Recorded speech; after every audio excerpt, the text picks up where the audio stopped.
रविवार के दिन करीब 400 वर्षों बाद एक दिव्य और दुर्लभ संयोग बनने जा रहा है, क्योंकि इस दिन सभी पूर्णिमा में से सबसे बड़ी पूर्णिमा गुरु पूर्णिमा पड़ने जा रही है। दोस्तों, यह पूर्णिमा रविवार के दिन पड़ रही है, जिस वजह से इस दिन 3 बड़े योगों का निर्माण हो रहा है, जो कि है धन लक्ष्मी योग, अमृत सिद्धि योग और गज केसरी योग। दोस्तों, इन 3 योग के निर्माण की वजह और अगर इस दिन आप चुपचाप किसी को बिना बताए स्वास्थ्य से जुड़ा यह अचूक उपाय कर लेते हैं, तो आपकी सभी समस्याओं का हल संपूर्ण रूप से हो जाएगा। दोस्तों, एक साल में करीब 12 पूर्णिमा पड़ती है और 21 जुलाई को गुरु पूर्णिमा सभी पूर्णिमा में सबसे बड़ी मानी जाती है। इस दिन स्वास्थ्य से जुड़ा यह अचूक उपाय आपकी हर परेशानी को कर देगा, चाहे वह धन को लेकर हो या सेहत या संतान की प्राप्ति को लेकर। इसीलिए दोस्तों, वीडियो को आखिर तक जरूर देखें। और दोस्तों, अगर आप भी अपने जीवन में भगवान श्री हरि विष्णु की कृपा पाना चाहते हैं, तो इस वीडियो को लाइक करके कमेंट में जय श्री हरि जय माम लक्ष्मी लिखना ना भूले। दोस्तों, पूर्णिमा का दिन श्री हरि विष्णु को समर्पित है। इस दिन जगत के पालनहार श्री हरि विष्णु अपनी 4 महीने की योग्य निद्रा से जागते हैं।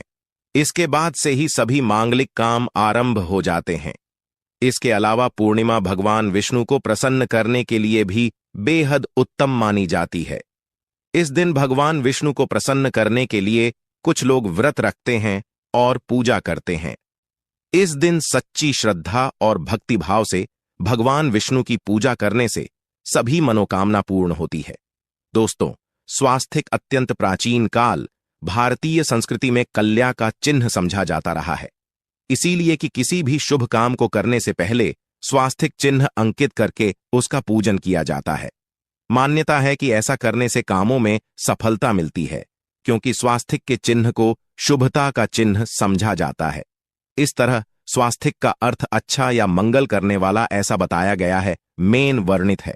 स्वस्तिक सर्वदा रुद्र, अर्थात सभी दिशाओं में सबका कल्याण हो। इस तरह स्वास्थ्य एक शब्द से किसी व्यक्ति या जाति विशेष का नहीं, परंतु संपूर्ण विश्व के कल्याण या वासुदेव की भावना निहित है। किसी भी शुभ काम को करने से पहले गणेश जी का नाम लेते हैं और हिंदू धर्म में स्वास्थ्य को गणेश जी का भी प्रतीक समझा जाता है। वैसे तो किसी भी शुभ काम को पहले स्वास्थ्य बनाकर ही थाली में रखते हैं और पूजा करते हैं, क्योंकि ऐसा करने से में खुशियां बढ़ती हैं। स्वास्थ्य में 4 तरह की रेखाएं होती हैं और इनका आकार भी एक समान ही होता है। रावेद की भाषा में स्वास्थ्य को सूर्य का प्रतीक समझा गया है और उसकी 4 भुजाओं को उपमा दी गई है।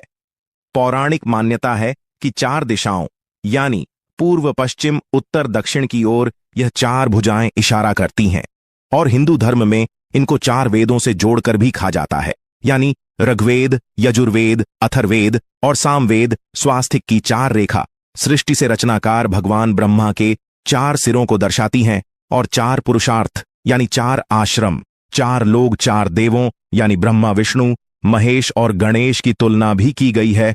इसके मध्य में जो बिंदु है भगवान विष्णु की नाभि मानी जाती है, जिसमें से भगवान ब्रह्मा प्रकट होते हैं और स्वास्थ्य की 4 रेखाएं एक घड़ी की में चलती हैं, जो संसार की सही दिशा में चलने का चिन्ह है। यह है दिन घर के मुख्य द्वार पर शुभ मंगल चिन्ह स्वास्तिक स्वरूप बनाएं।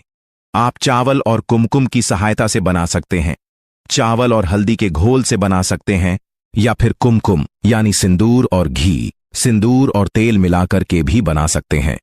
ऐसा करने से वास्तु दोष दूर हो जाता है। इससे मनोकामना हो की पूर्ति हो जाती, घर से क्लेश कलह बेचैनी दूर हो जाती है, तंत्र मंत्र क्रिया से भी रक्षा होती है। इसे शुभ काम के पहले अंकित किया जाता है, क्योंकि स्वास्थ्य को मान सम्मान, सफलता और उन्नति का प्रतीक समझा जाता है। स्वास्थ्य हर दिशा से देखने पर एक ही सम्मान लगता है। आपने उल्टा स्वास्थ्य की देखा होगा, परंतु उल्टा स्वास्थ्य के उपाय अलग होते हैं और सीधे स्वास्थ्य के उपाय अलग होते हैं। अगर जीवन बहुत परेशानियां हो तो एकादशी के दिन तांबे या चांदी का स्वास्थ्य प्राण प्रतिष्ठा करवाकर घर की चौखट पर लगवा दो। बाजार से अलग अलग साइज के मिल जाते हैं, उसे लाकर पूजा घर में रखकर पूजा करें। इससे घर में लक्ष्मी का वास हो जाता है। लक्ष्मी प्राप्ति हेतु चांदी का स्वास्तिक नवरात्रों में भी लगाया जाता है, परंतु सबसे अच्छा है कि सिंदूर और घी या तेल मिलाकर के यह या फिर चावल और हल्दी के घोल से बना दे के मुख्य द्वार पर स्वास्तिक बनाते हैं तो ज्यादा बड़ा मत बनाइए। 9 अंगुल से बड़ा बिल्कुल नहीं होना चाहिए। 3-4 अंगुल का बना यह उत्तम होगा। अगर आपके घर के सामने पेड़ या खंभा है तो वास्तु दोष उत्पन्न होता। ऐसे में वास्तु दोष के प्रभाव को स्वास्तिक रोकता है। स्वास्तिक का चिन्ह देवता को प्रसन्न करने के लिए खासकर बनाया जाता है। एकादशी तिथि पर आप थाली में या चौकी पर स्वास्तिक बनाकर उस पर मूर्ति करते हैं तो देवता प्रसन्न हो जाते हैं। आप चाहे तो घर के मंदिर में इष्ट देवता के पास स्वास्तिक का चिन्ह रख सकते हैं। तो दोस्तों, स्वास्तिक के कौन कौन से उपाय घर में लाते हैं, धन प्राप्ति कराते हैं, जानते हैं इस वीडियो में। परंतु दोस्तों, उससे पहले आपसे रिक्वेस्ट करते कि वीडियो को लाइक जरूर करिएगा, दोस्तों को शेयर कर दीजिएगा, और अगर अभी तक आपने चैनल को सब्सक्राइब नहीं किया है तो चैनल को सब्सक्राइब करके बेल जरूर दबाइए। दोस्तों, इस एकादशी पर मुख्य द्वार की दहलीज के दोनों तरफ स्वास्तिक का चिन्ह बनाकर उसकी पूजा करें। स्वास्तिक पर चावल की ढेरी बनाएं और एक एक सुपारी रख दें तो ऐसा करने से अपार धन की प्राप्ति होती है, कामों में सफलता मिलती है। इस एकादशी के दिन नहाने के पानी में तुलसी का पत्ता या बेलपत्र डालकर नहाई। यह स्नान के जल में जब आप बेलपत्र डाल देते हैं तो सभी तीर्थ स्थानों में स्नान करने सम्मान पुण्य फल आपको हासिल हो जाते हैं। आप चाहे तो मैं कुशाघास भी डालकर नहा सकते हैं। एकादशी पर भगवान श्री हरि विष्णु जी के साथ ही माहौल, लक्ष्मी और भगवान शिवा की पूजा करें। इस दिन इनके संयुक्त पूजन से आपके जीवन की सारी परेशानियां समाप्त हो जाती हैं। इस दिन आप अपने घर के पूजा स्थान पर एक में कुमकुम से स्वास्तिक बना ले। स्वास्तिक के ऊपर थोड़े से अक्षत और एक सुपारी रख दे। इसे 21 दिन तक वही रहने दे। बाद में सुपारी को उठाकर की मूर्ति के पास रख दे। 2 दिन तक यह बने रहने से आपके जीवन में कभी धन की कभी कमी नहीं होती। इस एकादशी पर आप यह उपाय कर लेंगे तो लंबे समय तक यह आपको लाभ देता रहेगा। पितरों की कृपा पाने के लिए भी स्वास्तिक काम आता है। इसके लिए स्वास्तिक का चिन्ह घर के मुख्य द्वार के गोबर से बनाना चाहिए। इससे घर की सुख शांति बनी रहती है, पितरों की कृपा बरसती है।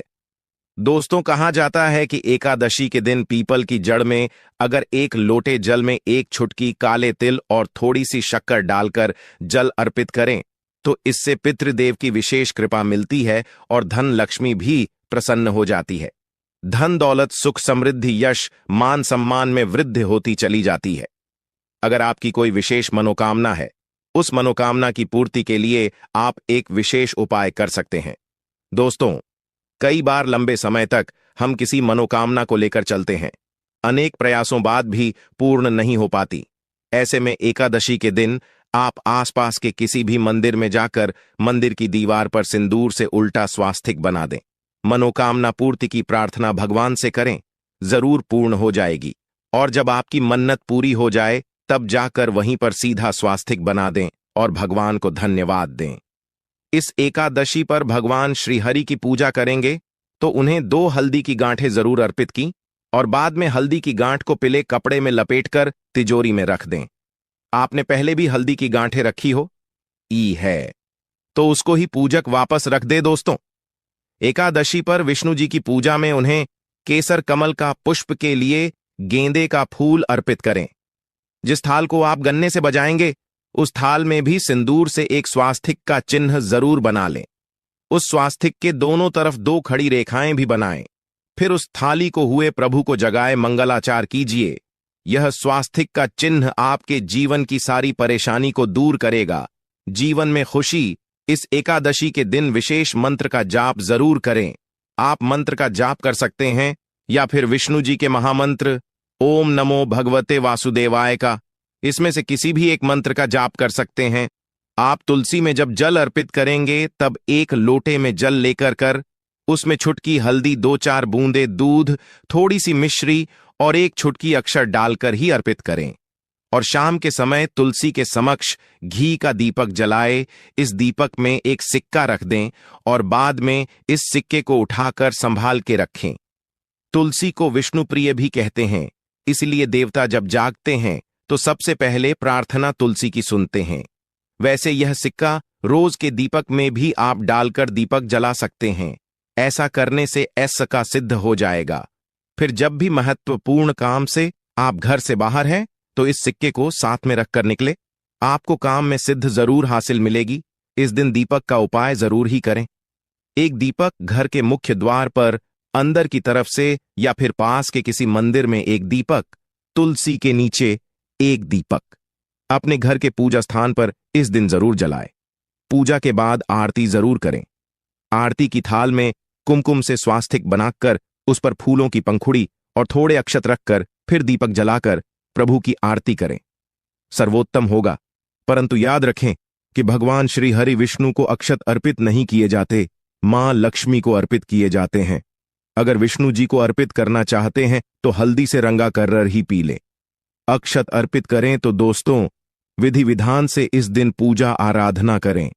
स्वास्तिक के उपाय जरूर करें और विष्णु जी के साथ ही शिवाजी और माता लक्ष्मी की असीम कृपा पा को सुंदर बनाए। दोस्तों, भगवान विष्णु की कृपा के लिए इस एकादशी के दिन स्नान करते समय पानी में एक चुटकी हल्दी डाल लें।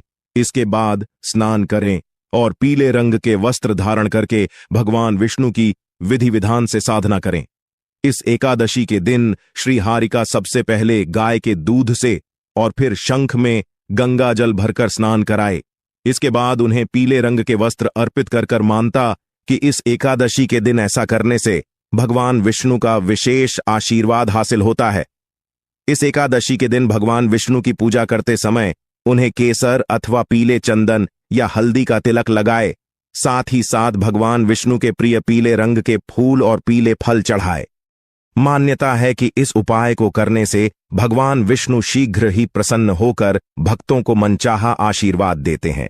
आपके नजदीक भगवान विष्णु का मरना हो तो आप भगवान विष्णु के अवतार भगवान श्री कृष्ण की मूर्ति की भी पूजा करके इस एकादशी का पुण्य फल हासिल करें।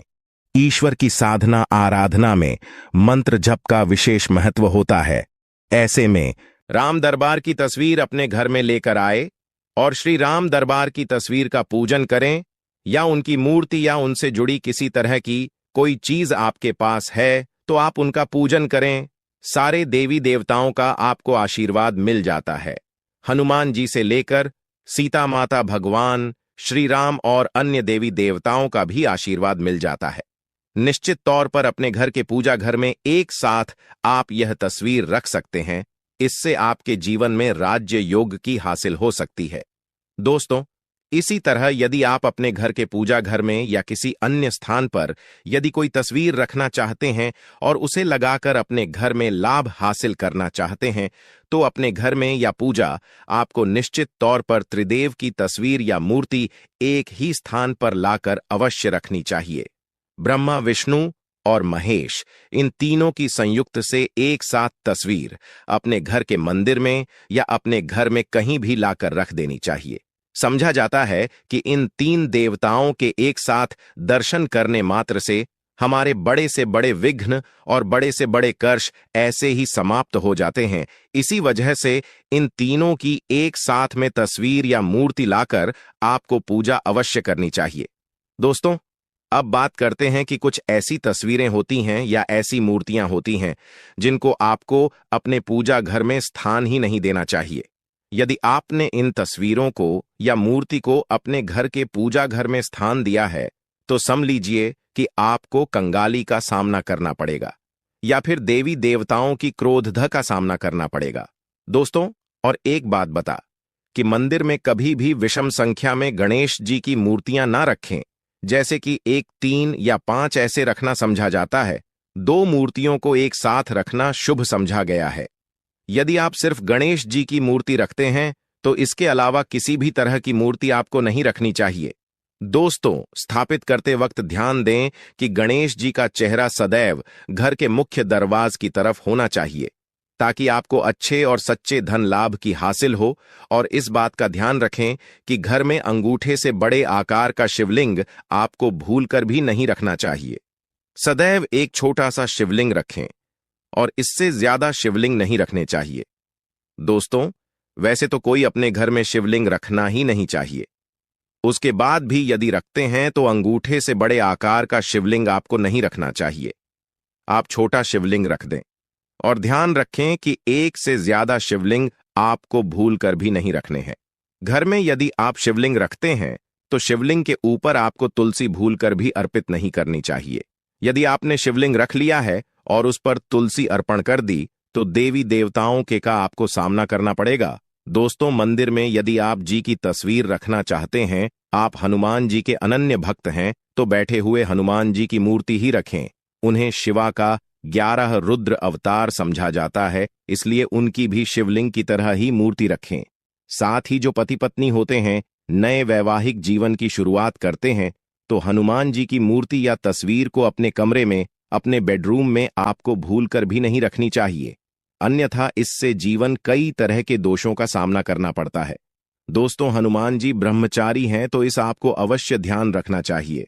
दोस्तों, राधा कृष्णा की मूर्तियों को यदि आप जैसे अपने क्षण कक्ष में सोते हैं और उन्हें आपके बेर के सामने की तरफ रखा है कि जैसे कि आप सुबह उठे और आपको उठते ही पहले उनके दर्शन हो जाए, तो समझ लीजिए कि आपका जीवन मालामाल होने वाला है।